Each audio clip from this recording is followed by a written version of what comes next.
Magandang araw, ako po si Alice at dati akong nagtatrabaho sa isang club upang may maipakain lamang sa aking mga kapatid.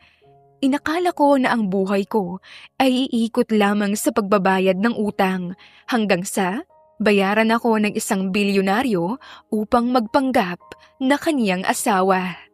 Nais ko pong ibahagi ang aking kwento ngayon upang patunayan na kahit ang babaeng hinusgahan ng lipunan ay maaring makatagpo ng kanyang tunay na halaga at makabuo ng isang pamilyang puno ng totoong pagmamahal. Maingay ang paligid at nakakasilaw ang mga nagkikislapang ilaw sa loob ng club.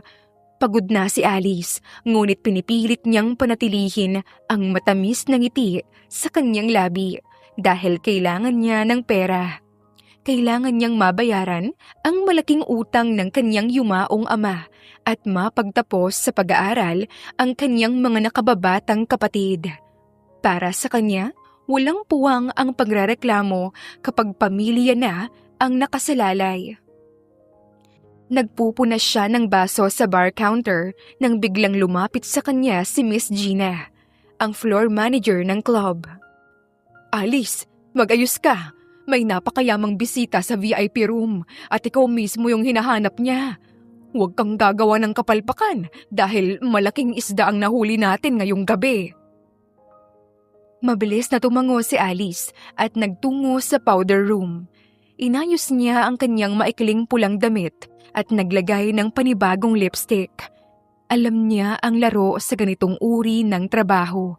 Kapag VIP ang humiling, siguradong malaki ang kapalit na pera. Kaya handa siyang gamitin ang kaniyang ganda at alindog upang paamuhin ang sinumang naghihintay sa loob. Minsan lang ang ganitong opportunity, kaya kailangan mong makakuha ng malaking tip, Alice. Kailangan mo to para sa mga kapatid mo. Saad ni Alice sa sarili habang nakatitig sa salamin. Pumasok si Alice sa loob ng malawak at tahimik na silid.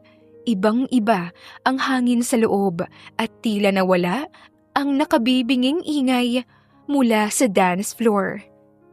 Sa gitna ng kwarto, nakaupo ang isang lalaki. Meron itong nakakatakot na aura at malamig na mga mata na tila ay kayang bumasa ng kanyang buong pagkatao. Hindi niya kilala ang lalaki, ngunit halata sa tindig nito na isa itong taong may napakataas na kapangyarihan. Magandang gabi po, sir. Ako po si Alice. Balita ko po, ako raw po ang gusto niyong makasama ngayong gabi. Ano po ang maipaglilingkod ko sa inyo, sir? Akmang uupo na sana siya sa tabi ng lalaki upang umpisahan ang kanyang pagpapapansin, ngunit itinaas nito ang kanyang kamay upang patigilin siya. Charlie na lang ang itawag mo sa akin. And please, umupo ka dyan sa harap ko. Nagtakaman, sumunod si Alice. Naupo siya sa katapat na sofa at pinanatili ang kanyang profesional na ngiti. Kahit medyo naiilang na siya sa matalim na titig ng kanyang kaharap. Hindi niyo po ba gusto ng inumin? O baka naman po gusto po niyong mas makilala pa ako ng lubusan? Hindi pinansin ng lalaki ang kanyang sinabi. Sa halip ay kinuha nito ang isang makapal na brown envelope mula sa tabi nito at inilapag sa ibabaw ng glass table. Inusog niya ito palapit kay Alice. Ako si Charlie Torralba at hindi ako pumunta rito para makipaglaro sa iyo, Alice. Nandito ako para mag-alok sa iyo ng isang trabaho. Isang trabahong magbabayad ng lahat ng utang ng pamilya mo at bubuhay sa mga kapatid mo habang buhay. Anong klaseng trabaho ang tinutukoy mo, sir? At paano niyo nalaman ng tungkol sa pamilya ko? Buksan mo yan at malalaman mo. Nanginginig ang kamay na kinuha ni Alice ang envelope. Pagkabukas niya, tumambad sa kanya ang isang litrato ng isang babaeng nakasuot ng mamahaling damit at maraming kumikinang na alahas. Nanlaki ang mga mata ni Alice at halos matigil ang kaniyang paghinga. Ang babae sa litrato, kahawig niya. May pinagkaiba sila ngunit kung titingnan ng mabuti, kahawig na kahawig ni Alice ang babae sa litrato. Teka, sino po ang babaeng to? Bakit ko siya kamukha? Siya si Ella, ang asawa ko.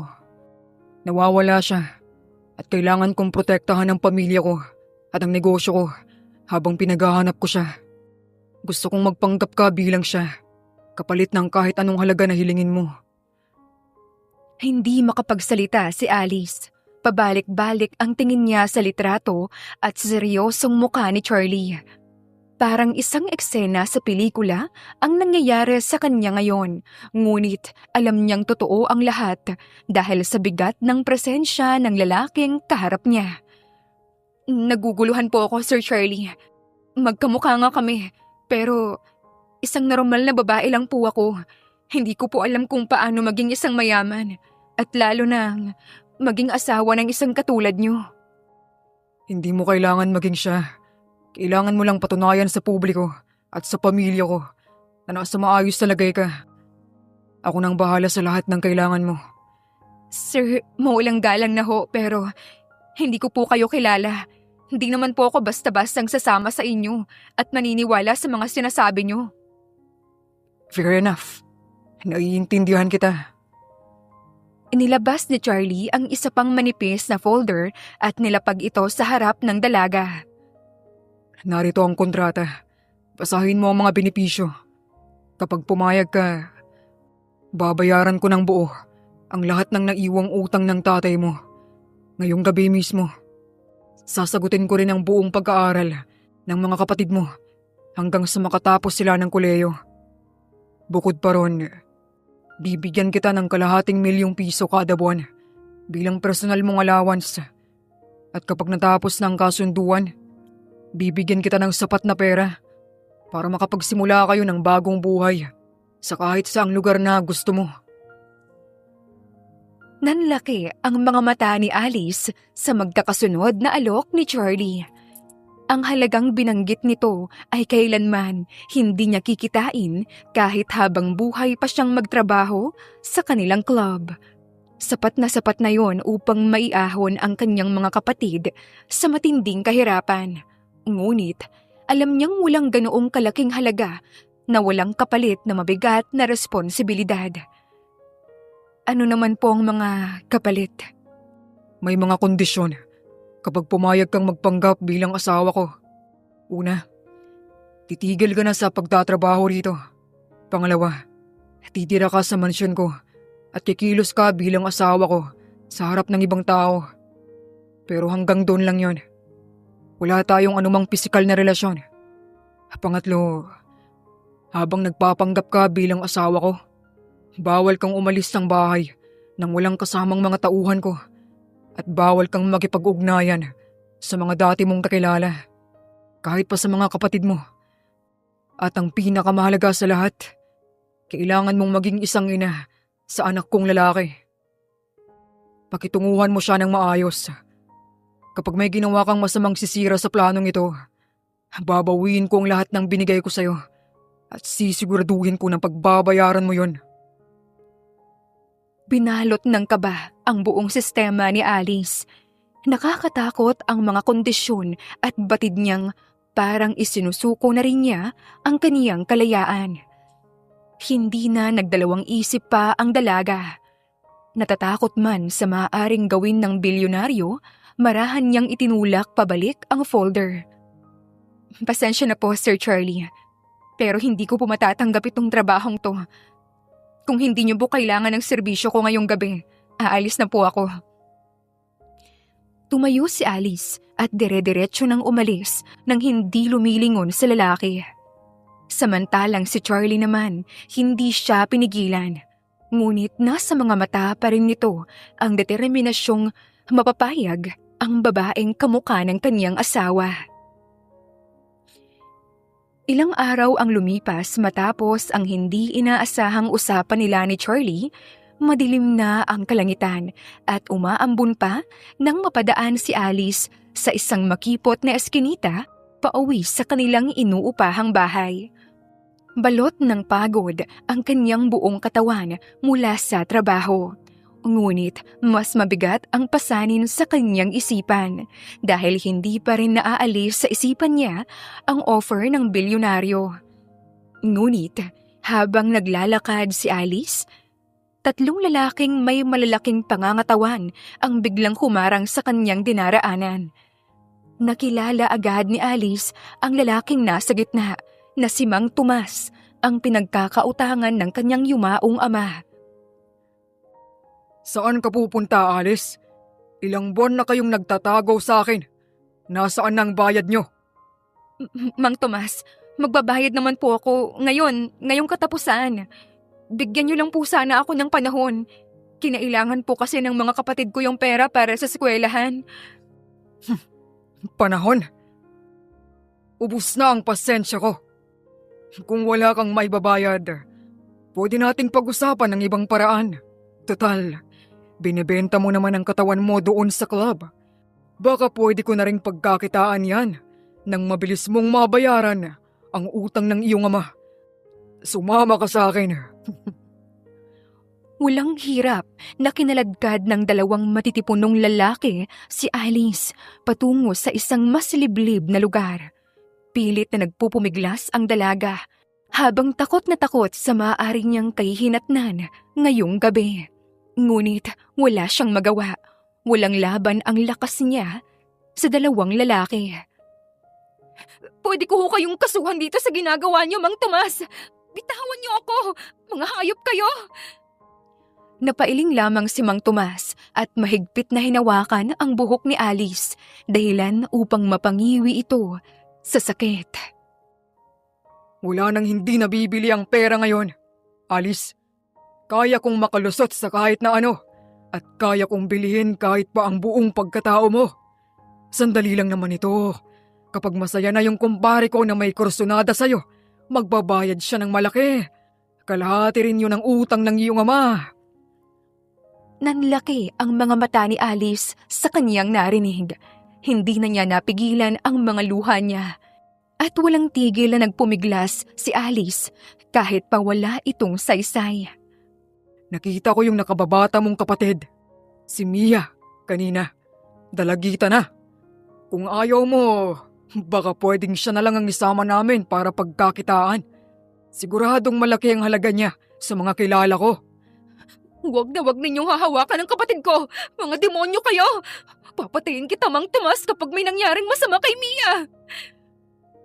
Tumawa lamang si Mang Tomas at sinanyasan ang 2 lalaki na kaladka rin si Alice papasok sa itim na van.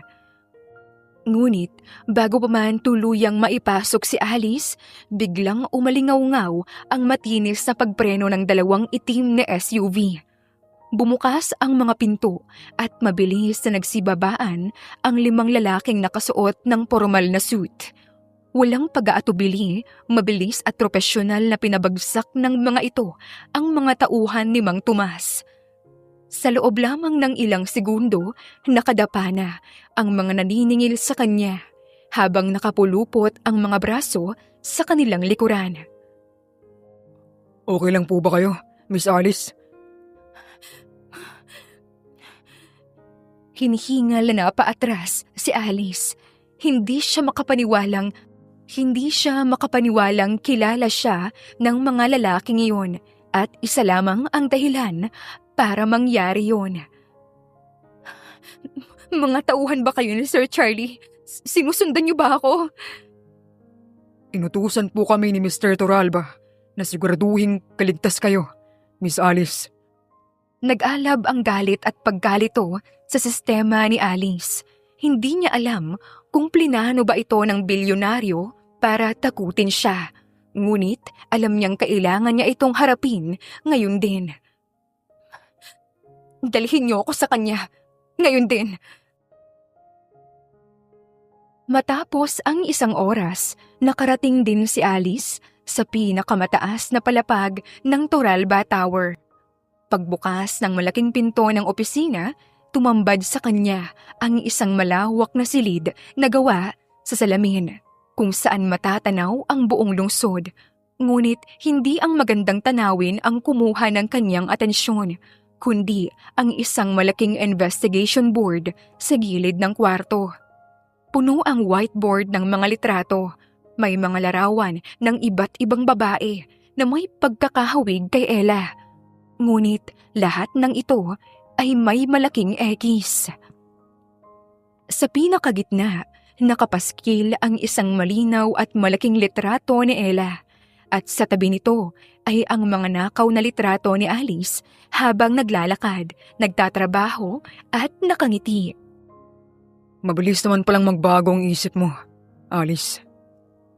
Lumingon si Alice at nakita si Charlie na nakaupo sa kanyang leather chair habang kalmadong umiinom ng alak. Plinano mo ba yon? Ginawa mo ba yon para pilitin akong pumirma sa kontrata mo? Wala akong oras para sa mga mumurahin at ganoon kababang mga plano, Alice. Utang ng tatay mo yun, di ba? Nagkataon lang na pinabantayan kita para siguraduhin na buhay pa ang nag-iisa kong pag-asa. Pero ang Thomas na yun, miyembro siya ng isang malaking sindikato na ginigipit ang mga nangangailangan para umutang sa kanila. Siguradong makakarating sa mga nakakataas ang nangyari at babalikan nila kayong magkakapatid. At sinasabi ko ito dahil maaaring pabor ang pagsagip ng mga tauhan ko sa iyo kanina. Pero hindi ko naman ibibigay ng libre ang mga susunod na beses, Alice. Nanlamig si Alice sa narinig. Napatingin siyang muli sa pisara. Tumayo si Charlie at naglakad palapit sa kanya. Huminto ang lalaki sa harap ng investigation board habang tinititigan ang larawan ni Alice at ang larawan ng asawa nitong si Ella. Isang buwan akong naghanap at gumastos ng milyon-milyon para sa mga pribadong investigador. Tiningnan ko ang bawat babae sa bansa na maaaring maging kahawig ng asawa ko. Hindi kayo perpektong magkamuka. Mas matangos ng kaunti ang ilong ni Ella. Mas maputla rin ang balat mo dahil siguro kulang ka sa tulog. At ang mga kamay mo... Hinawakan ni Charlie ang nanginginig na kamay ni Alice. May mga kalyo. Agad na hinila ni Alice pabalik ang kanyang kamay. Sa kabila ng takot, mariin niyang tinitigan si Charlie. Sabihin mo na kung ano ang gusto mong iparating, Charlie. Ikaw ang nag-iisang babae na kayang lukuhin ang paningin ng lahat ng nakakakilala sa asawa ko. Sa malayuan at kung aayusan ka ng tama, hindi nila mapapansin na hindi ikaw si Ella. Kaya hindi pa rin kita susukuan. Bukas pa rin ang offer ko sa'yo at kaya ko pang dagdagan yon kung kinakailangan. Ang daling sabihin para sa'yo. Pero paano kung mabuko ako? Paano kung saktan nila ang mga kapatid ko dahil sa ginagawa ko? Muntik na akong mapahamak dahil kay Mang Tomas kanina. Pero nakita ko ang kayang gawin ng mga tauhan mo. Mukhang madali lang sa kanila ang magpatahimik ng tao. Wala akong laban sa'yo. Pero ang gusto ko lang, masiguro ang kaligtasan ng mga kapatid ko. Tiningnan lamang siya ni Charlie gamit ang malamig nitong mga mata. Ilang sandali pa, kinuha nito ang kanyang telepono at pinindot ang isang numero. Naka-loudspeaker ito upang marinig ni Alice. Ihanda ang executive penthouse sa BGC. Ilipat niyo roon ang mga kapatid ni Alice ngayon din. Maglagay ng 24/7 security detail sa buong floor. At yung mga lalaking humarang sa kanya kanina, ipasara ang sindikato nila at gawin niyo ang lahat para wala na silang babalikan pang negosyo. Ibinaba ni Charlie ang telepono at muling kinuha ang pamilyar na folder na naglalaman ng kontrata. Inilapag niya ito sa ibabaw ng kanyang mamahaling desk kasama ang isang ballpen. Kapag nagpanggap ka bilang asawa ko, walang sino man sa buong bansa ang mangangahas na hawakan kahit ang dulo ng buhok mo.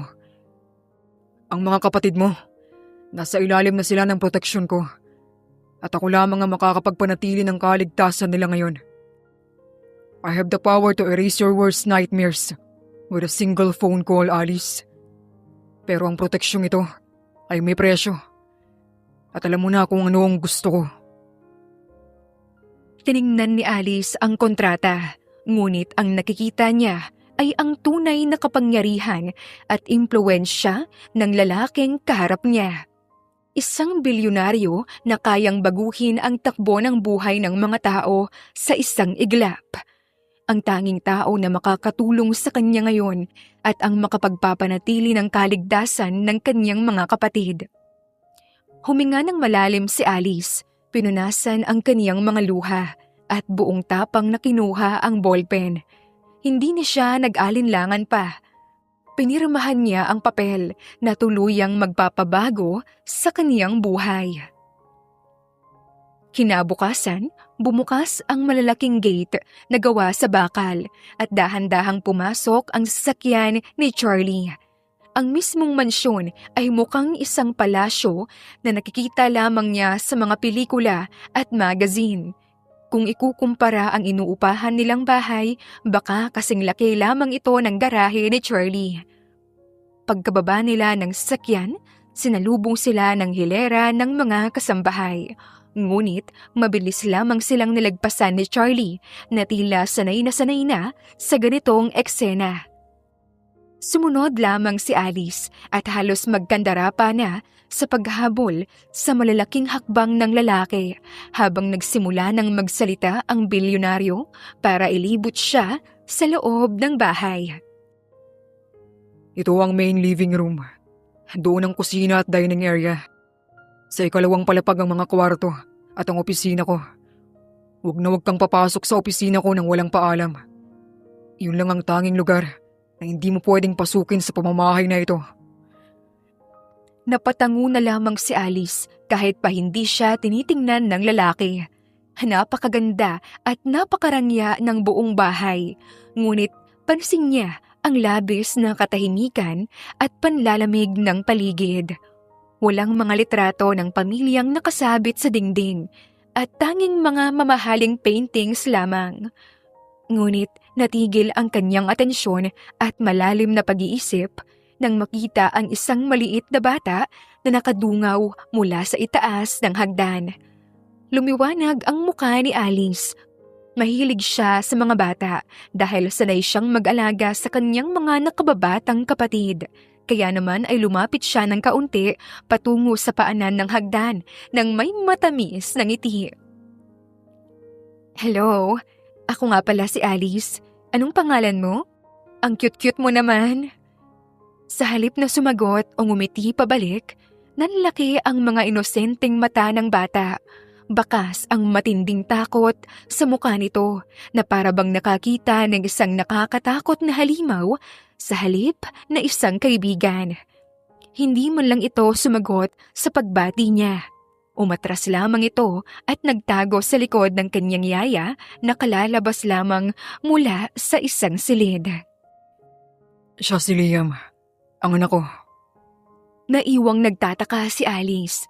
Gusto sana niyang itanong kung bakit ganoon na lamang ang reaksyon ng bata sa kanya. Ngunit bago pa siya makapagsalita, may kinuha si Charlie mula sa kanyang bulsa. Isang kulay gintong envelope na may selyo ang inabot ng lalaki sa kanya. Ano to? Invitation yan galing sa isang governor para sa 7th birthday ng anak niya bukas. Importante yung event na ito at hindi ko pwedeng palagpasin. Konektado sa mga malalaking negosyo ko ang gobernador na yan at kailangan ko mapanatili ang magandang relasyon ng pamilya namin sa kanila. Okay, gets. So anong oras tayo aalis bukas? At ano ang kailangan kong suotin? Hindi ako sasama sa inyo. Kayo lang ni Liam ang pupunta. Ano? Teka muna, Charlie. Nagbibiro ka ba? Wala pa nga akong training eh. Kakarating ko nga lang dito sa bahay mo ngayon tapos isasabak mo ako agad sa isang party na puno ng mga kilalang tao? Hindi ko pa alam kung paano kumilos bilang asawa mo. Paano kung may magtanong sa akin at mabuko tayo agad? Masisira ang buong plano mo at baka ako pa ang managot. Dahil sa pagtakas ng magaling kong asawa, pagtangay niya sa malaking pera at pagsabotahe ng kumpanya, bumagsak ang isang malaking branch ng negosyo ko. Kaya kailangan kong asikasuhin agad yon. Hindi ako makakasama. Kinuha ni Charlie mula sa isang side table ang isang manipis na folder at nilapag ito sa kamay ni Alice. Nariyan sa loob ang lahat ng impormasyon tungkol kay Ella na kailangan mong malaman. Basahin mo at kabisaduhin mo. Nakasulat dyan kung sino ang mga malalapit sa kanya at kung sino ang mga posibleng kumausap sa kanya. Pero hindi mo kailangan mag-alala ng sobra dahil ang totoo, hindi pala kaibigan si Ella. Umiiwas sa kanya ang karamihan, kaya walang lalapit sa'yo para makipagkwentuhan. Ang kailangan mo lang gawin, magsuot ng magandang damit, umupo roon ng tahimik, magbigay galang sa gobernador, bantayan si Liam, at umuwi kayo pagkatapos. Madali lang namang gawin yun. Kinuha ni Alice ang folder nang may pag-aalinlangan. Parang sasabog ang kanyang utak sa dami ng kailangan niyang isipin. Akmang magtatanong pa sana siya tungkol kay Liam at kung paano niya ito pakikitunguhan, ngunit mabilis nang tumalikod si Charlie. Basahin mo na yan at magpahinga ka na pagkatapos. Marami pa akong gagawin sa opisina at kailangan ko pang umalis papuntang kumpanya mamaya. Walang lingon-likod na paalam ng lalaki bago mabilis na naglakad paakyat ng malaking hagdan. Naiwang nakatayo si Alice sa gitna ng malaking sala, yakap-yakap ang folder at ang invitation. Napanganga siya sa kawalan ng pakialam ng lalaki, ngunit wala na siyang nagawa kundi ang panoorin itong umalis. Itong lalaking to talaga, napakawalang puso niya. Iiwan na lang ako bigla pagkatapos akong isabak sa gyera ng walang kalaban-laban. Akala mo naman kung sinong hari na walang pakialam sa mararamdaman ng iba. Wala man lang good luck o kaya kahit kaunting payo man lang kung paano ko pagkikisamahan yung anak niya. Ay! Bumuntong hininga ng malalim si Alice at tiningnan ang mga papeles na hawak niya. Ay naku Alice, ginusto mo to para sa mga kapatid mo. Gagawin mong lahat. Tignan lang natin kung paano ko mairaraos ang birthday party na to bukas. Kinabukasan 4:00 ng hapon, maingay at puno ng mga kilalang tao ang malawak na hardin ng gobernador. Nagsimula ang party ng 3:00 ng hapon. Nakaupo lamang si Alice sa isang sulok habang pinagmamasdan ang mga bisitang nagtatawanan at nag-uusap habang suot niya ang isang eleganteng itim na bestida. Sinunod niya ang utos ni Charlie na mananatiling tahimik at iwasan ang pakikihalubilo. Napansin ni Alice na walang sino man ang nagtatangkang lumapit sa kanya. Kung meron mang napapatingin sa gawin niya, ay mabilis rin itong umiiwas ng paningin na tila nakakita ng multo. Bakit kaya walang lumalapit sa akin? Pabulong niyang tanong sa sarili habang umiinom ng juice. Ganito ba talaga kasama ang ugali ng asawa ni Charlie para iwasan siya ng mga tao rito? Dahil ayaw nila sa'yo. Sagot ni Liam. Pilit nitong pinapalalim ang boses niya upang magmukhang matapang. Muntik nang maibuga ni Alice ang iniinom niya nang marinig ang malamig na boses na yon. Paglingon niya ay nakita niya si Liam na tahimik na nakaupo sa kabilang silya. Nakahalukip-kip ang bata at seryosong nakatingin sa kawalan. Ayaw nila sa'yo dahil masama ang ugali mo. Imbes na mainis, hindi napigilan ni Alice na tumawa ng mahina. Napansin niya ang ginagawang panggagaya ni Liam sa malamig na kilos at pananalita ng kanyang amang si Charlie. Ginagaya mo ba ang daddy mo? Ang cute mo naman, Liam. Hindi ko ginagaya si Daddy. Pero gusto kong maging katulad niya. I want to be smart and intimidating like him. Ang mami mo, ayaw mo ba siyang gayahin? Natahimik si Liam. Kitang-kita ni Alice ang mabilis na pag-iba ng mood ng bata. Parang dinaanan ng takot at lungkot ang mga mata nito. Kaya naman mabilis na iniba ni Alice ang usapan. Mas mabuting ang walang lumalapit sa atin, Liam. At least, makakauwi tayo ng payapa. At matatapos ko ang unang misyon ko nang hindi pumapalpak. Dahil kung hindi, siguradong sisermonan ako ng daddy mo. Ngumiti na lamang si Alice nang hindi sumagot si Liam. Ngunit hindi naging madali ang mga sumunod na oras. Pagsapit ng hating gabi, nakaramdam na ng matinding pagod si Alice. Gusto na niyang umuwi ngunit naisip niya ang mahigpit na bilin ni Charlie na kailangan nilang tapusin ang buong event upang maipakita ang kanilang sinseridad sa gobernador. Habang pinipigilan ni Alice ang kanyang paghikab, bigla siyang nakarinig ng malakas na boses mula sa play area. Mabilis na nawala ang kanyang antok nang marinig ang isang ginang na pinapagalitan si Liam.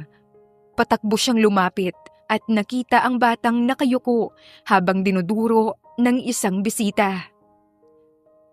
Ganyan ba talaga ang nangyayari sa isang bata kapag napabayaan ng nanay? Binigyan kita ng pagkakataon na mag-sorry at lumuhod sa anak ko, pero ayaw mo pa rin gawin. Ma'am, huwag niyo po sanang sigawan yung bata.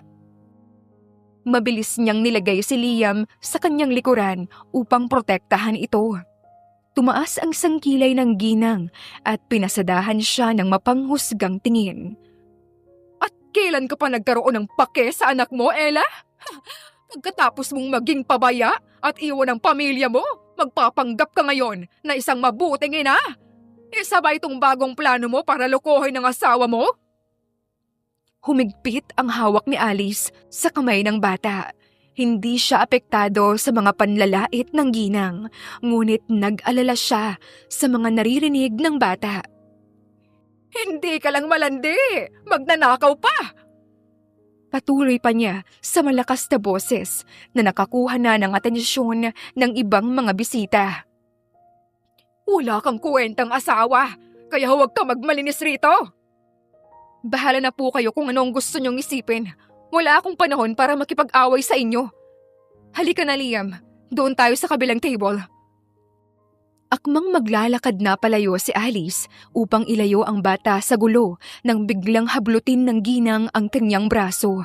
Dahil sa gulat at instinct, mabilis na hinawi ni Alice ang kamay ng ginang nang may sapat na lakas. Napaatras ang babae dahil sa ginawa niya. Nanlaki ang mga mata ng ginang habang pinagmamasdan ang mukha ni Alice. Kanina ko pa napapansin na parang may kakaiba sa'yo. At ngayon, mas sigurado na ako. Hindi ka ganyan kumilos, Ella. Ikaw nga ba talaga si Ella? Ha? Binalot ng matinding kaba ang dibdib ni Alice. Nanginig ang kanyang mga kamay habang pilit na pinapakalma ang sarili. Kung mabubuko siya rito, tiyak na mapapahamak siya kay Charlie. Nahihibang ka na ba? Hindi naman tayo close sa isa't isa para magsabi ka ng ganyan. Alam mo, Ella, hindi ka talaga nararapat na maging asawa ni Charlie. Para kang parasite na unti-unting sumisira sa buhay niya. Ha! Mukhang sa'yo rin nagmana itong anak mo. Kaya sisiguraduhin kong malalaman ninyong mag-ina ngayon kung saan kayo dapat lumugar. Biglang kumuha ng isang baso ng red wine ang ginang mula sa dumaang waiter. Mabilis nitong ibinato ang inumin patungo kay Alice. Napapikit si Alice at mabilis na niyakap si Liam upang saluhin ang inumin at protektahan ang bata. Ngunit walang tumatamang likido sa kanya. Pagdilat ni Alice, nanlaki ang kanyang mga mata nang makitang may marahang nakayakap sa kanila.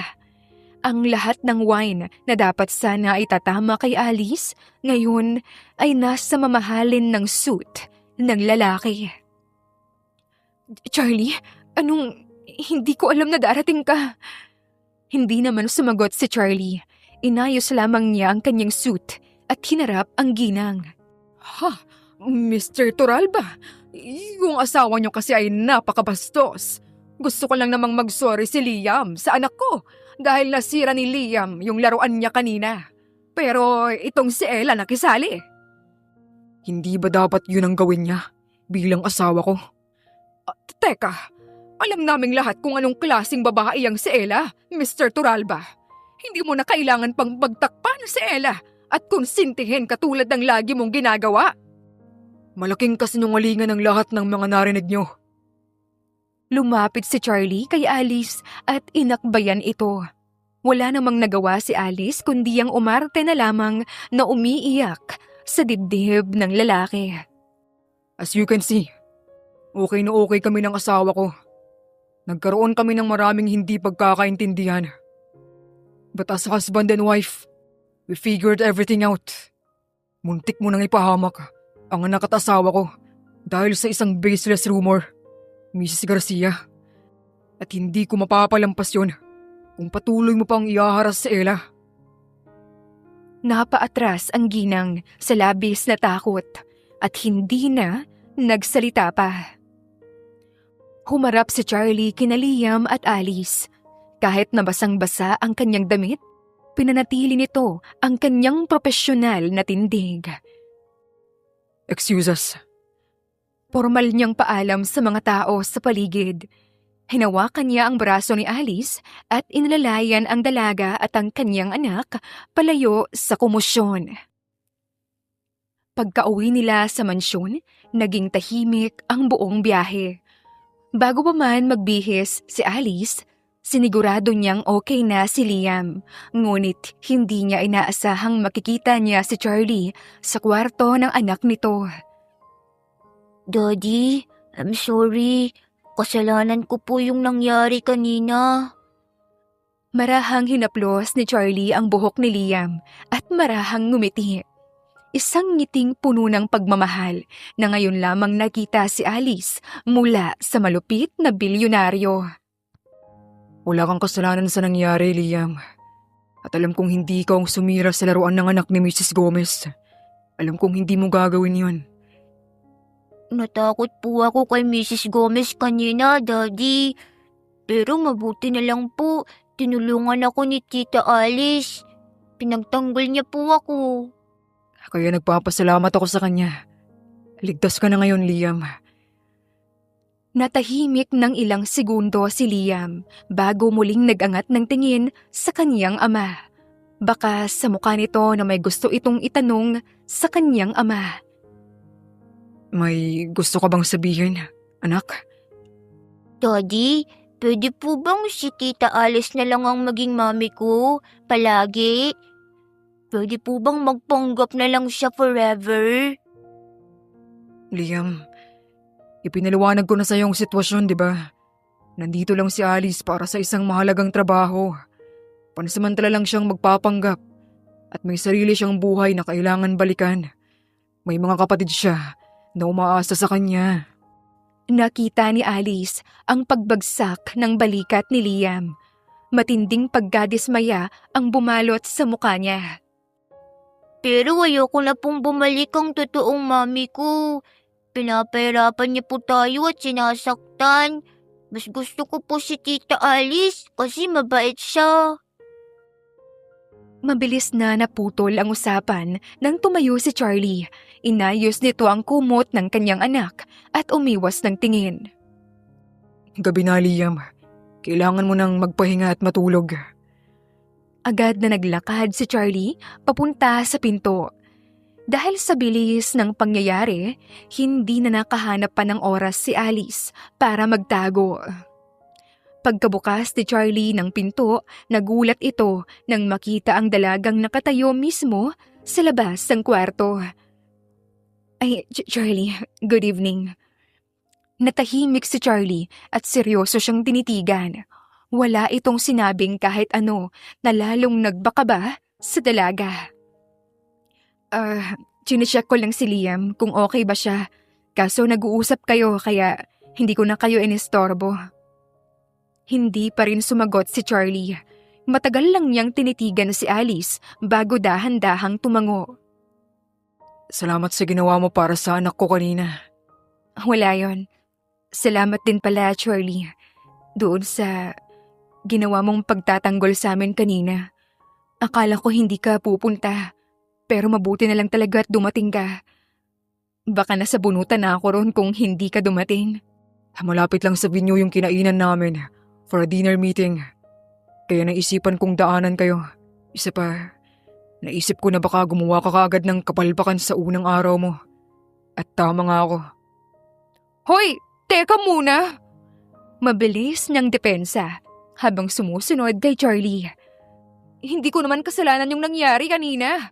Nakita mo naman na yung babaeng yun yung unang sumigaw at nanakit kay Liam, kaya kinailangan kong lumaban. Hindi ko pwedeng hayaan na lang nasigawan niya yung bata, no? Ngunit sa halip na sumagot, naglakad na palayo si Charlie.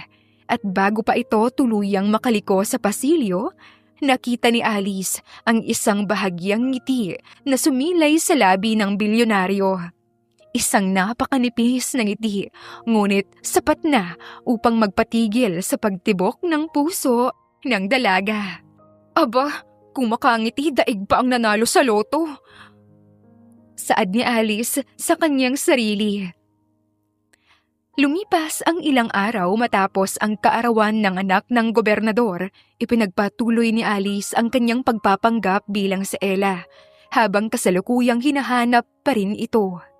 Mabuti na lamang hindi pala kaibigan ang totoong asawa ni Charlie, kaya hindi kailangan ni Alice na lumabas ng madalas. Nakakulong lamang siya sa kanyang kwarto o kaya naman tumatambay sa hardin kasama ni Liam. Ngunit may mga pagkakataong sinusubok ang kanyang pagpapanggap. Isang halimbawa ay nang biglaang bumisita ang mga magulang ni Charlie sa bahay nito.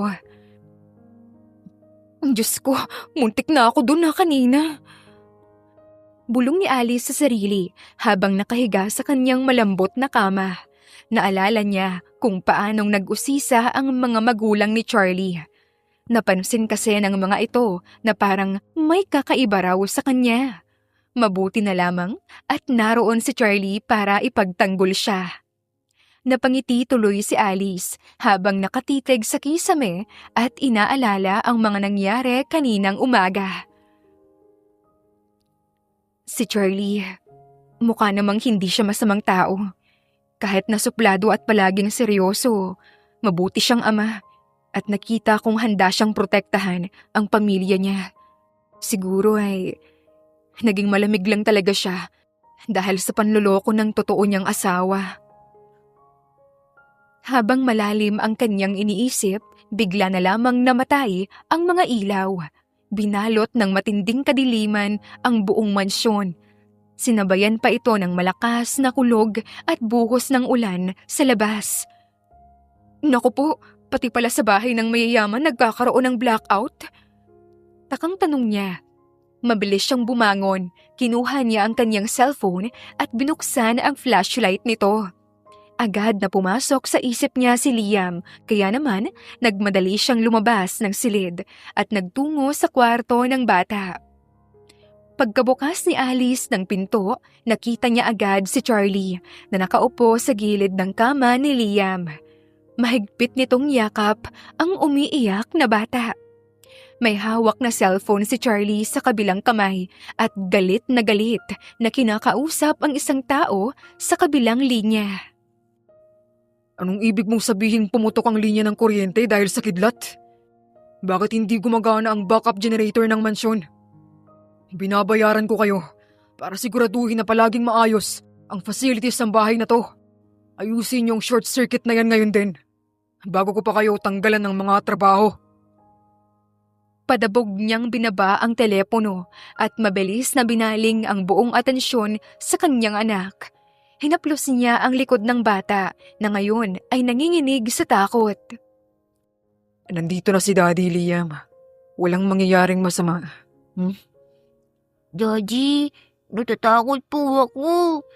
Daddy, wag po kayong aalis dito. Baka po bumalik si Mami at... Shh! Walang mangyayaring masama, anak. Hindi ko hahayaan na may mangyayaring masama sa'yo. Nilapitan sila ni Alice at itinapat ang flashlight sa sahig upang hindi masilaw ang mag-ama. Ito ang unang pagkakataon na nakita niyang kinakabahan at balisa si Charlie. Kaya naman, hindi maiwasan ni Alice ang mag-alala. Ano ba ang nagawa ni Ella sa kanyang mag-ama para maging ganito sila? Charlie, ano nangyari? Bakit siya umiiyak ng ganyan? Tumingala si Charlie, bakas ang pagod at lungkot sa mga mata nito. Takot siya sa dilim, Alice. Tipid niyang sagot kahit na mukhang gusto pa nitong magpaliwanag, ngunit nag-alinlangan lamang. May naisip akong gawin. Sandali lang, Shirley. Babalik ako agad. Pagkalipas ng ilang minuto, bumalik si Alice na may dalang isang malaking kandila. Inilapag niya ito sa maliit na mesa sa gilid ng kama at sinindihan. Ang mainit na liwanag ng apoy ay unti-unting pumawi sa nakakatakot na dilim ng silid. Lumapit naman si Alice at naupo sa tabi ni Liam. Liam, tingnan mo, may ilaw na tayo. Huwag ka nang matakot. Sigurado akong inaayos na ng mga tauhan ng daddy mo ang kuryente, kaya babalik din ang ilaw natin mamaya. Pero sa ngayon, kailangan mong maging matapang. Sumilip si Liam mula sa dibdib ng kanyang ama, ngunit patuloy pa rin itong humihikbi. Nanginginig pa rin ang maliliit nitong balikat. Dahil hindi pa rin tumatahan ang bata, may naisip na magandang ideya si Alice. Itinaas niya ang kanyang dalawang kamay at tinapat ito sa pagitan ng kandila at ng blangkong pader. Gamit ang kanyang mga daliri, bumuo siya ng isang hugis na ibon. Tingnan mo, Liam, may lumilipad na ibon sa kwarto mo. Pinagalaw niya ang kanyang mga hinlalaki upang magmukhang gumagalaw ang pakpak ng ibong gawa sa anino. Napukaw ang atensyon ni Liam at unti-unting tumigil ang pag-iyak nito para kuryusong panoorin ang ginagawa ng dalaga. Aba, may aso rin pala oh! Arf! Arf! Arf! Nagkunwaring kumakahol si Alice habang pinapagalaw ang anino ng aso na tila kumakagat sa hangin. Namilog ang mga mata ni Liam at isang mahinang halakhak ang kumawala sa mga labi nito. Nawala ang takot ng bata at napalitan ito ng kuryosidad. Tita Alice, paano niyo po nagawa yun? Tanong niya na tuluyan nang bumitaw sa pagkakayakap kay Charlie. Halika rito, tuturuan kita. Marunong din akong gumawa ng bahay, anghel at dragon.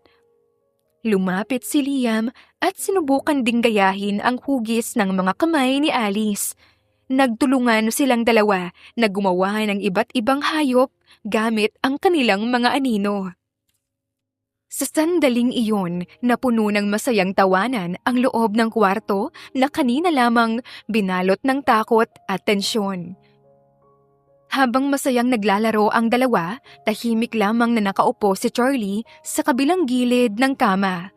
Pinagmamasdan ng bilyonaryo ang maaliwalas na mukha ni Alice na naiilawan ng kandila.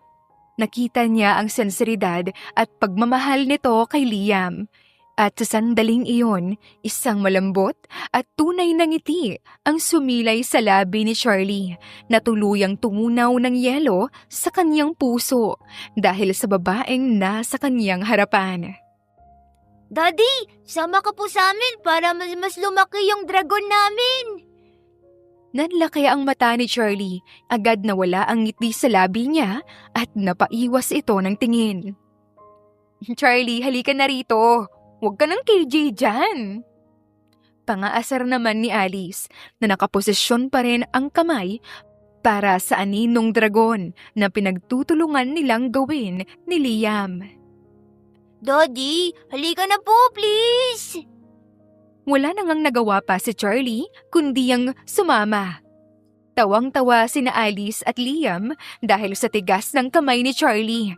Ngunit ang mga tawanang iyon ang nagbigay ng tunay na liwanag sa madilim nilang gabi.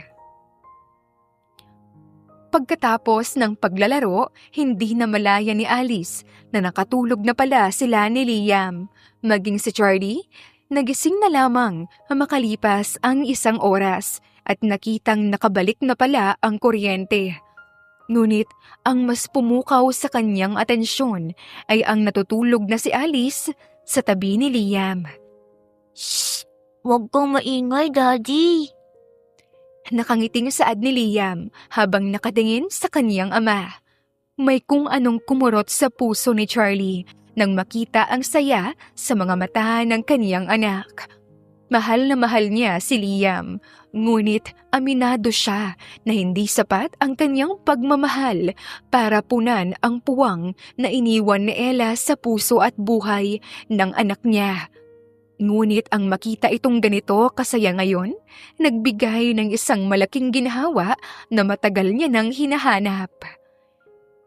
Ilang sandali pa, nagising din si Alice. Naku, pasensya ka na. Nakatulog na pala ako. Teka, kanina pa ba kayo gising? Tumawa lamang ng mahina si Liam. Lumapit ang bata at niyakap siya ng mahigpit. Salamat po, Tita Alice. Ang saya-saya ko po kanina nung naglalaro tayo. Naging emosyonal si Alice sa narinig. Niyakap niya pabalik ang bata at marahang hinaplos ang likod nito.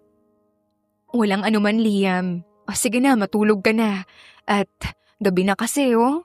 May kuryente na rin naman eh. Sumang-ayon ang bata at tahimik na muling humiga.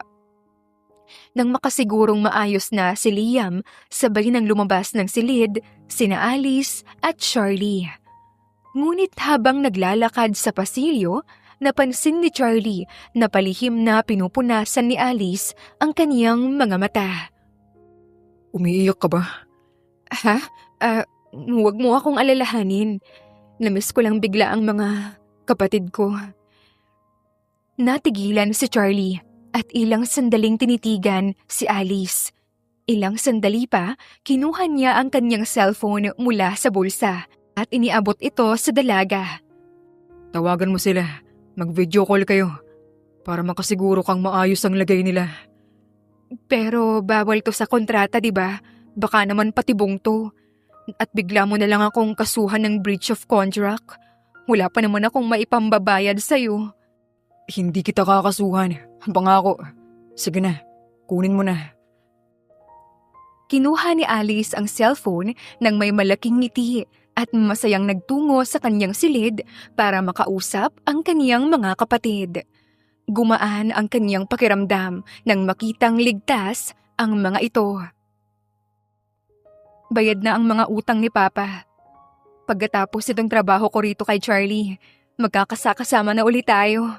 Kaya hintayin niyo na lang ako dyan, ah. Pagkatapos ng kanilang usapan, naglakad si Alice patungo sa opisina ni Charlie upang ibalik ang cellphone. Ngunit nang makarating siya sa tapat ng pinto, bigla siyang natigilan. Naalala niya ang mahigpit na bilin ng lalaki na bawal siyang pumasok doon. Kaya naman nag-alinlangan si Alice at takmang maglalakad na sana palayo nang biglang bumukas ang pinto. Laking gulat ni Charlie nang makita si Alice na nakatayo roon. Charlie, ikaw pala. Ibabalik ko lang sana itong cellphone mo. Kaso naalala ko, bawal nga pala akong lumapit rito. Kaya aalis na sana ako. Nakausap mo na ba ng maayos ang mga kapatid mo? Oo, nakausap ko na sila. Salamat, Shirley. Biglang nakaramdam ng kakaibang kaba si Alice habang nakatitig sa kanya ang bilyonaryo. Hindi niya maintindihan kung bakit biglang bumilis ang tibok ng kanyang puso, lalo na at napakalapit ng kanilang distansya. Sa susunod, kumatok ka lang kung may kailangan ka at nasa loob ako ng office. So, pwede na akong pumunta rito? Tumango si Charlie. Dahil doon, mas lalo lamang bumilis ang tibok ng puso ni Alice. Sige, babalik na ako sa kwarto ko para matulog. Sa paglalakad niya palayo, napahawak siya sa kanyang dibdib. Habang naglalakad pabalik sa kanyang silid, nakaramdam siya ng isang kakaibang emosyon at hindi niya alam kung mapanganib ba yun o hindi. Naging maganda ang takbo ng mga sumunod na araw. Habang tumatagal, nararamdaman ni Alice na tuluyan ng napapalapit ang puso niya, hindi lamang kay Liam, kundi pati kay Charlie. Ngunit ang kanilang sitwasyon, ang kontratang kanilang pinirmahan, ang mapait na katotohanang ang lahat ng meron sila ngayon, panandalian lamang. Masarap pa ang pagkain mo, Liam? Nakangiting tanong ni Alice habang maingat na pinupunasan ang gilid ng labi ng bata gamit ang isang malinis na tissue. Kasalukuyan silang kumakain sa isang restaurant dahil sa imbitasyon ni Charlie. Kahit na parte lamang ito ng pagpapanggap, hindi nila maiwasang matuwa habang kumakain ng magkakasama. Opo, paborito ko po itong chocolate cake. Masiglang sagot nito bago muling binuka ang bibig. Nakangiting kumuha si Alice ng isa pang maliit na hiwa ng dessert at isinubo ito sa bata. Habang abala siya sa pag-aasikaso kay Liam, hindi sinasadyang nag-angat ng tingin si Alice. Nagtama ang kanilang paningin ni Charlie. Napansin agad ng dalaga ang napakalambot na tingin ng bilyonaryo sa kanila. Isang tingin na malayo sa malamig nitong reputasyon. Sa sandaling iyon, naramdaman ni Alice ang init ng isang totoong pamilya na matagal niya nang pinapangarap. Tumugon siya ng isang matamis na ngiti. Kumain ka na, Charlie. Hindi ka mabubusog sa kakanood sa amin. Nagpatawa iyon sa mag-ama. Kalaunan, nagpaalam si Alice upang magtungo sa banyo. Habang nasa loob, naramdaman niya ang pagpasok ng ilang babae dahil sa tunog ng kanilang mga suot na sandals. Ngunit, hindi niya inaasahan ang kanyang mga sumunod na narinig. Nakita mo ba si Mr. Turalba sa labas kasama yung asawa niya? Oo, ay, ang kapal din talaga ng mukha ni Ella, na magpakita pa pagkatapos ng mga ginawa niya. Sinabi mo pa, naaalala mo pa ba yung noong nakaraang taon sa party ni Senator? Kinulong ba naman yung anak niya sa isang madilim na storage room dahil naiingayan siya? Habang siya nakikipaglandian sa telepono sa ibang lalaki. Grabe talaga, kawawa naman yung bata. Pero nakapagtataka kung bakit pinagtatakpan pa rin ni Mr. Turalba yung asawa niya. Ninakawan na nga siya, pero noprotektahan pa rin yung imahe ni Ella sa media. Siyempre, para sa investors ng kumpanya nila. Negosyo pa rin ang mahalaga kay Mr. Turalba, kahit pa asawa na niya ang sumisira sa kanya. Nanlamig ang buong katawan ni Alice sa kanyang mga narinig. Napakuyom ang kanyang mga palad habang pinipigilan ang sariling lumabas at kumprontahin ang mga ito. Pagbalik niya sa mesa, tuluyan nang nawala ang kanyang mga ngiti at naging malamig ang kanyang pakikitungo. Napansin ito agad ni Charlie, ngunit pinili nitong manahimik hanggang sa makauwi sila dahil kasama nila si Liam. Nang makatulog na si Liam sa kwarto nito, bumaba si Alice patungo sa kusina upang uminom ng tubig. Hindi niya namalayan na nakasunod pala sa kanya ang bilyonaryo. May problema ba, Alice? Tahimik ka simula nung umalis tayo sa restaurant. Wala ito. Pagod lang ako at gusto ko nang matulog. Malamig niyang sagot habang nakatalikod. Ayaw niyang makialam sa buhay ni Charlie dahil alam niyang isa lamang siyang peking asawa. Huwag ka nang magsinungaling sa akin, Alice. Ano bang nangyari? Gusto mong malaman? Sige. Humarap siya sa lalaki at malalim na bumuntong hininga. May narinig akong dalawang babae sa restroom kanina. Pinag-uusapan nila si Ella at ang mga ginawa niya kay Liam. Kinulong niya yung anak mo sa madilim na kwarto para lang makipaglandian sa ibang lalaki. Nanigas si Charlie. Tila umurong ang dila nito at hindi agad nakasagot. Mukhang hindi ka nagulat. Alam mo palang lahat ng ginagawa niya. Ninakawan ka na, sinabutahe pa ang negosyo mo. Ngayon malalaman ko pa na ganoon din siya kasama kay Liam. Pero anong ginagawa mo? Pinagtatakpan mo pa rin siya sa publiko. Mas mahalaga pa ba sa'yo ang kumpanya mo at ang imahe ng pamilya niyo kesa sa kapakanan ng anak mo? Hindi mo naiintindihan ang sitwasyon, Alice. May iba pa akong dahilan bukod sa pag-maintain ng stability ng kasal na to. Alang-alang sa negosyo. Kaya nga ipaintindi mo sa akin. Dahil kung patuloy mong uunahin yung mga investors mo kesa kay Liam, baka isang araw pati si Liam maapektuhan na sa problema yun ng asawa mo. O baka naman, kaya mo siya prinoprotektahan dahil hanggang ngayon mahal na mahal mo pa rin siya. Alice, huwag mong isiping ginagawa ko to dahil mahal ko siya. Noong kinasal pa lang kami, wala na kaming pagmamahal sa isa't isa. Tinitigan siya ni Charlie ng malalim. Makikita ang matinding sakit, determinasyon at pamumula ng mga mata ng bilyonaryo na pilit nitong itinatago. Kung ganon, bakit? Anong dahilan? Umalis na siya, Charlie.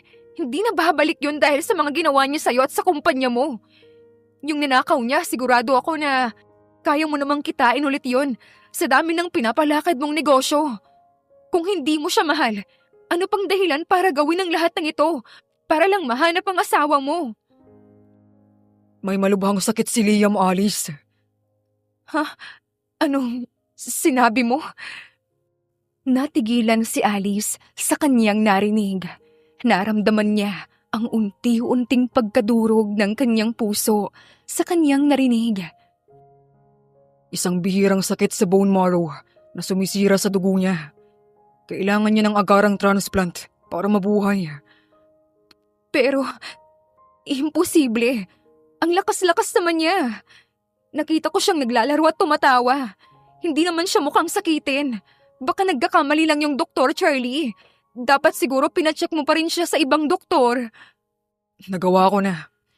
Hindi rin ako makapaniwala noon. Akala ko, doon na bumagsak ang lahat. Noong nalaman kong ninakawan ako at tinakasan ang asawa ko. Pero bigla na lang nalagnat ng malala si Liam. At doon sa ospital nakita ng mga doktor ang mga senyales. Pinacheck ko siya at doon ko nakuha ang sagot. Malakas pa siya ngayon dahil sa mga mamahaling maintenance at gamot na binibigay ko sa kanya araw-araw. Pero hindi yun pang matagalan. Hindi tatagal. Unti-unting babagsak ang katawan niya mula sa loob. At ang pinakamasakit, hindi ako compatible para maging donor. Si Ella, siya na lang ang natitirang pag-asa ni Liam. Natahimik si Alice. Unti-unting nawala ang galit sa kanyang dibdib. Napalitan ito ng matinding takot at awa. Pumatak ang mga luha sa kanyang mga mata. Diyos ko, paano kung hindi mo mahanap si Ella? Hinawakan ni Charlie ang magkabilang pisngi ni Alice at tinitigan ito ng diretsyo at puno ng determinasyon. Mahahanap ko siya, Alice. Kahit kailangan ko pang baligtarin ang buong mundo, gagawin ko. Ibibigay ko ang lahat ng yaman at kapangyarihan ko. Mabuhay lang ang anak ko. Sa kabila ng matapang na salita ng bilyonaryo, nakita ni Charlie ang matinding takot at pag-aalala sa mga mata ni Alice. Walang pag-aalinlangang hinatak niya ang dalaga, papalapit at mahigpit itong niyakap. Kailangan ka namin ngayon, Alice. Hindi lang dahil nagpapanggap ka bilang si Ella, kundi dahil ikaw ang nagbibigay ng lakas sa amin ni Liam. Ibinuhos ni Alice ang kanyang mga luha sa dibdib ng lalaki, habang pareho silang kumukuha ng lakas sa isa't isa sa gitna ng isang madilim na katotohanan. Lumipas ang mga araw habang sinusubukan ni Alice at Charlie na maging matatag para kay Liam. Habang tumatagal, napapansin na nila ang unti-unting panghihina ng bata. Ngunit hindi pa rin nila nahahanap ni Anino ni Ella. Samantala, isang maaliwalas na Sabado nang magdesisyon si Alice na ipasyal si Liam sa isang malaking mall. May kasama silang 2 bodyguard, ngunit inutusan sila ni Alice na manatili sa malayo upang maranasan ni Liam na maglakad ng normal katulad ng ibang bata. Masayang nakahawak ang bata sa kanyang kamay habang naglalakad sila patungo sa toy store. Tita Alice, bibilin po ba natin yung malaking robot na nakita natin sa magazine? Oo naman, basta ipapangako mo sa akin na nakakain ka ng maraming gulay mamaya. Habang abala si Liam sa pagtingin sa mga laruan sa loob ng tindahan, kinuha ni Alice ang kanyang cellphone upang i-text si Charlie. Gusto niyang ipaalam dito na ligtas sila at nag-e-enjoy ang bata. Ngunit, bago pa man niya mapindot ang send button, may bumulong sa kanyang likuran. "Excuse me, miss?" Paglingon ni Alice, may isang babaeng nakasuot ng itim na sombrero at malaking shades ang mabilis na humatak sa kanyang braso. Bago pa siya makasigaw, ay may isang lalaking tumakip sa kanyang bibig gamit ang panyong may matapang na kemikal. Nanlabo ang paningin ni Alice at nawalan siya ng malay. Nang magising siya, natagpuan niya ang sarili na nakatali sa isang upuan sa loob ng isang madilim at abandonadong bodega. Masakit ang kanyang ulo at pilit niyang inaaninag ang paligid. Mula sa dilim, lumabas ang isang figura ng babae. Inalis nito ang kanyang shades at sombrero. Nanlaki ang mga mata ni Alice. Hindi siya maaaring magkamali. Ang babaeng kaharap niya ngayon, si Ella, ang tunay na asawa ni Charlie. "Maganda ka pala sa personal. Hindi ko akalain na makakahanap si Charlie ng isang hamak na babaeng pwedeng pumalit sa akin. Magkano ba ang ibinabayad niya sa'yo, ha? Anong kailangan mo sa akin? Simple lang." Sagot ni Ella habang pinaglalaroan ang isang mamahaling lighter. "Kailangan ko ng pera. Naubos na ang lahat ng nakuha ko mula sa asawa ko. Kaya kailangan kong humingi ulit. At dahil andito ka, sigurado akong magbabayad si Charlie ng malaking ransom para hindi masira ang perpektong ilusyon ng pamilya niyo sa publiko. Alam mo, tingin ko hindi yun ang magiging rason niya. Tingin ko ililigtas ka niya at magbibigay siya kahit magkano dahil mahalaga ka na sa kanya." "Salamat, Alice. Teka, kilala mo ko?" "Oo naman. Hindi lang ang asawa kong may kapangyarihan. Alice, may mga mata rin ako kahit saan." "Wala kang kwentang ina.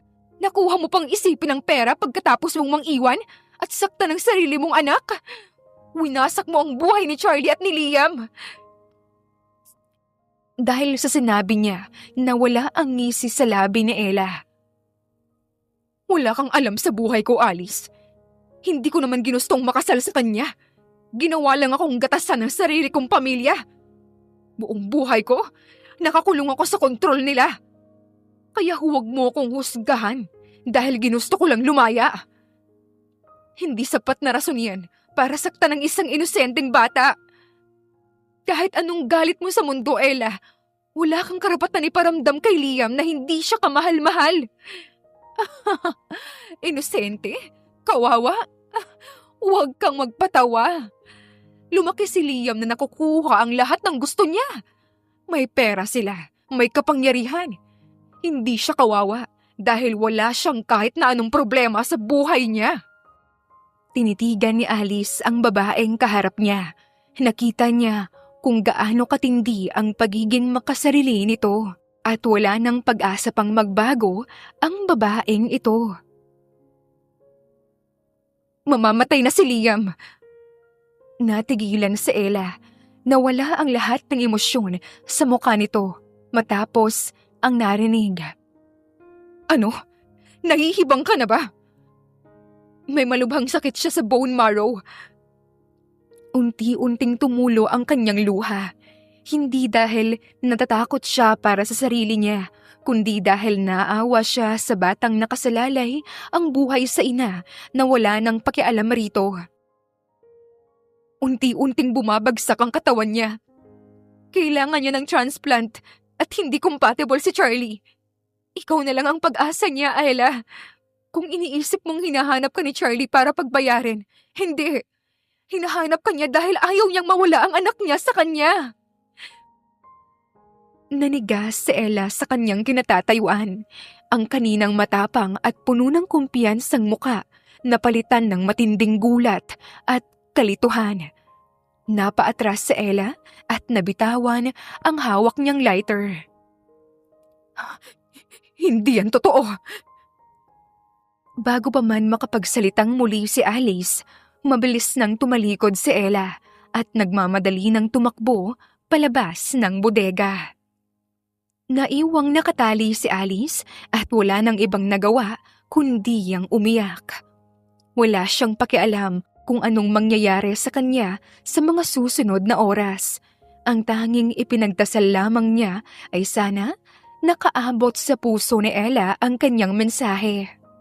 At kusa itong bumalik kay Charlie upang iligtas ang buhay ng kanilang anak. Samantala, Hindi niyo pa rin ba nahahanap? Wala bang CCTV sa labas ng mall na nakahagip ng plate number ng sasakyan? Siguraduhin ninyong mahanap ang asawa ko. Dahil kung hindi... napalingon siya kay Liam na walang tigil ng umiiyak. Napalunok siya na puno ng pag-aalala sa kalagayan ni Alice na bigla na lamang nawala sa tabi ni Liam kanina. Kung hindi dahil sa isang CCTV na nakahagip rito na karga-karga ng isang lalaki at babae, hindi pa malalaman ni Charlie na hindi ligtas si Alice ngayon. Hindi ko mapapatawad ang sarili ko kapag may nangyaring masama sa kanya. Kaya please, gawin niyo ang lahat para mahanap siya. Matapos ibaba ang tawag, lumapit siya kay Liam at marahan itong niyakap. Daddy, magiging okay lang po ba si Ate Alice? Daddy, please po. Please find her. Oo anak, gagawin ni Daddy ang lahat para maibalik siya ng ligtas. Madilim na ang kalangitan nang muling dumilat si Alice at bumungad sa kanya ang pamilyar at madilim na kisame ng bodega. Nakatali pa rin ang kanyang mga kamay at paa sa silya. Nanlalabo ang kanyang paningin dahil sa pagod at matinding gutom. Ngunit kahit kumakalam ang kanyang sikmura, hindi siya kumain nang sinubukan siyang pakainin ng mga kasamahan kanina ni Ella. Bumukas ang pinto at naglakad papasok si Ella. Bakas ang matinding inis sa mukha nito. Padabog nitong ibinagsak ang isang kamera sa ibabaw ng mesa. Hindi ka pa rin ba makikisama? Talaga bang ayaw mo nang makaalis rito ng buhay? Ayaw mong kumain at ayaw mong magsalita sa video? Ay, paano ba naman na kita mapapakinabangan yan? Tinitigan lamang siya ni Alice ng tahimik. Dahil sa labis na inis, mabilis na lumapit si Ella at sinampal ng malakas si Alice. Umiling ang muka ng dalaga at nakaramdam siya ng hapdi sa kanyang pisngi. Ngunit hindi siya nagpakita ng anumang takot. Muli niyang hinarap si Ella at tinitigan ito ng diretsyo sa mga mata. Kung gusto niyo akong pakainin, tanggalin niyo tong poses ko. At bakit ko naman gagawin yon? Para manlaban ka? Huminga na lamang ng malalim si Alice at muling itinikom ang kanyang bibig. Nang makita ang katatagan ni Alice, biglang nanghina si Ella. Napaatras siya at napahawak sa kanyang ulo bago naupo sa isang upuan. Alam kong nasaktan ka sa pamilya mo, Ella. Alam kong pakiramdam mo nakakulong ka. At ginamit lang nila ikaw para sa pera. Pero hindi kasalanan ni Liam ang lahat ng yun. Tumahimik ka. Hindi ako makikinig sa isang katulad mong bayaran. Kahit na nababasag na ang boses niya, ay pinipilit niyang magpakatatag at pinipilit pigilan ang luha. Inosente ang anak mo, Ella, at ngayon nag-aagaw buhay siya. Hindi ko hinihiling na bumalik ka kay Charlie at maging asawa ka niya, o kaya naman pagbayaran ang lahat ng ginawa mo. Alam kong wala akong karapatan na manghimasok. Pero mahal na mahal ko si Liam at si Charlie. Mahalaga rin siya sa akin. Hindi ko kakayaning makita si Charlie na durog. Siguradong sisisihin niya ang sarili niya kapag may masamang nangyari sa anak niya. Ella, ang hinihingi ko lang, bigyan mo ng pagkakataong mabuhay si Liam, katulad ng isang normal na bata. Natahimik si Ella. Tiningnan niya ang kanyang mga nanginginig na kamay.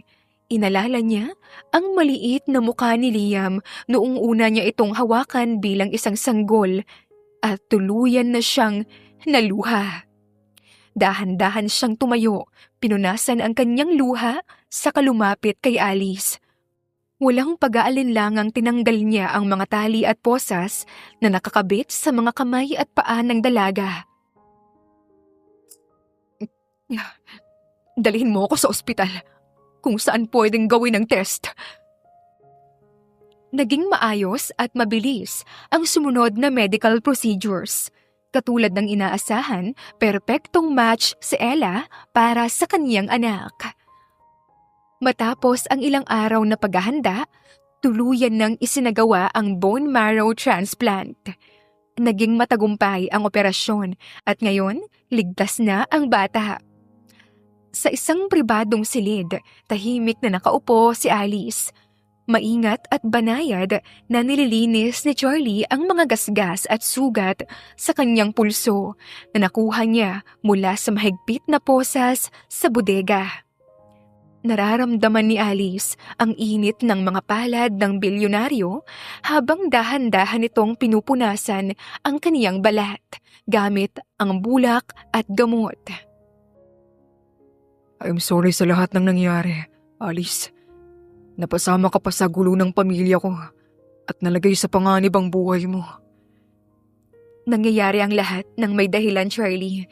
Kung hindi ako nakidnap, hindi ko makakausap si Ella. Kung hindi nangyari yun, baka hindi niya nalaman ang sakit ni Liam at wala sanang sumagip sa buhay ng anak mo. Nag-angat ng tingin si Charlie. Sinalubong niya ang mga mata ng dalaga at biglang nagbago ang ihip ng hangin sa loob ng silid. Naging mabigat at seryoso ang paligid. Kung may dahilan ang lahat ng bagay sa mundong to, tingin mo ba may dahilan din ang pagkikita natin maliban sa pagpapanggap mo bilang si Ella? Natahimik si Alice. Mabilis na kumabog ang kanyang dibdib at hindi niya alam ang isasagot. Alice, alam kong nagsimula ang lahat sa isang kontrata, pero hindi ko na kaya pang magpanggap. Noong nalaman kong nasa panganib ka, takot na takot ako. Hindi lang dahil baka mapahamak ka dahil sa gulo, kundi pati na rin sa takot na mawala ka sa akin, Alice. Mahal kita. Nanlaki ang mga mata ni Alice sa kanyang narinig. Ramdam niya ang mabilis sa pagtibok ng kanyang puso. Gusto kong manatili ka sa tabi namin ni Liam. Gusto kong makasama ka namin ni Liam habang buhay. Mahal na mahal ko ang mga kapatid ko, Charlie. Umikot lang sa kanila ang buong buhay ko bago ka dumating sa club na yon. Pero noong nakilala ko kayo ni Liam, doon ko napagtanto na may kulang pa sa buhay ko. Sa inyo ako pwedeng maging mahina dahil alam ko na hinding-hindi niyo ako pababayaan. Ang mga kapatid ko, ikaw, si Liam. Gusto ko rin kayong makasama habang buhay. Unti-unting inilapit ni Charlie ang kanyang muka. Nakapikit na sana si Alice at handa nang salubungin ang halik ng lalaki, ngunit biglang bumukas ang pinto ng silid.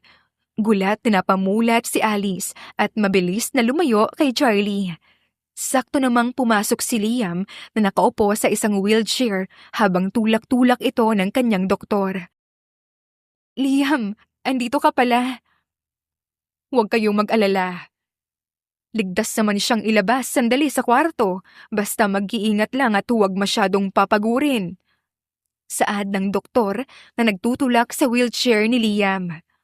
Bago pa man makasagot si Charlie, pumasok si Ella sa pinto. Nang makita ito ng doktor, tahimik itong nagpaalam at lumabas upang bigyan ng pribadong espasyo ang pamilya. Naging tahimik ang buong silid. Lumapit si Ella at tumingin kina Charlie, Liam at Alice. I'm sorry, Charlie, sa lahat ng ninakaw at sinira ko. Patawad, Alice, sa ginawa ko sa'yo sa bodega. At patawad, Liam, dahil hindi ako naging mabuting ina. Alam kong hindi niyo ako mapapatawad ngayon at ayos lang kung hindi niyo ako mapatawad habang buhay. Walang kapatawaran ang mga ginawa ko. Kaya kung hindi niyo ako mapapatawad, tanggap ko yun. Ilang sandali pa, marahang inabot ni Liam ang kamay ng kanyang ina at hinawakan iyon. Mahal po kita, Mami. Mas magiging masaya po ako kung tutuparin niyo po ang mga pangarap niyo at magiging malaya. Huwag niyo na pong saktan ang sarili niyo at ang ibang tao. Tuluyang naiyak si Ella at hinalikan ang kamay ng kanyang anak. Pagkatapos ng ilang sandali, kumuha siya ng isang envelope mula sa kanyang bag sa inabot kay Charlie. Nariyan ang annulment papers natin. Pinirmahan ko na ang lahat. Ibibigay ko na rin ang buong kustudiya ni Liam sa iyo. Ito na lang ang makakaya kong gawin para sa inyo ngayong huli na ang lahat. Kahit magsisi pa ako. Sana maging masaya kayong tatlo. Tahimik na tinanggap ni Charlie ang papeles at tuluyan nang naglakad palabas ng silid si Ella at hindi na lumingon pa. Nang sumara ang pinto, naiwan ang tatlo sa loob ng tahimik at mapayapang silid. Tiningnan niya rin si Liam. Oops! Huwag na po kayong iiyak ha. Tama na pong iyakan. Dapat po nakasmile tayo. Natawa na lamang sina Alice at Charlie. Sabay silang lumapit at niyakap nila ng mahigpit si Liam. Sa mga sandaling iyon, tuluyan nilang naramdaman ang tunay na pagmamahal at kapayapaan bilang isang buong pamilya. 5 taon na ang lumipas simula nang magbago ang buhay ni Alice. Mula sa pagiging isang peking asawa, tuluyan na siyang naging reyna ng tahanan ni Charlie at ina para kay Liam. Isang maaliwalas na linggo ng umaga, nakaupo si Alice sa isang malambot na silya habang pinagmamasdan ang kaniyang mag-ama. Daddy, bilisan mo! Masiglang sigaw ni Liam habang tumatakbo, dala ang isang saranggola. Tuluyan na itong gumaling at bumalik ang sigla ng kanyang pangangatawan. Wala na rin ang takot at lungkot sa mga mata ng asawa niyang si Charlie at napalitan ito ng purong kagalakan. Kuya! Daddy! Sigaw naman ng 3 taon na bunso na si Laika na nakasunod sa kanila habang hawak ang sarili nitong saranggola. Huwag kang tumakbo ng mabilis, Liam, at baka madapa ang kapatid mo. Bumaling si Charlie kay Alice at kinindatan ito bago muling binalik ang atensyon sa kanilang mga anak. Nang tuluyan nang lumipad ng mataas ang mga saranggola, iniwan ni Charlie ang magkapatid para lumapit kay Alice at umupo sa tabi nito. Agad na inakbayan ni Charlie ang asawa at hinalikan ang tuktok ng ulo nito. Masaya ka ba, Mrs. Toralba? Sobra.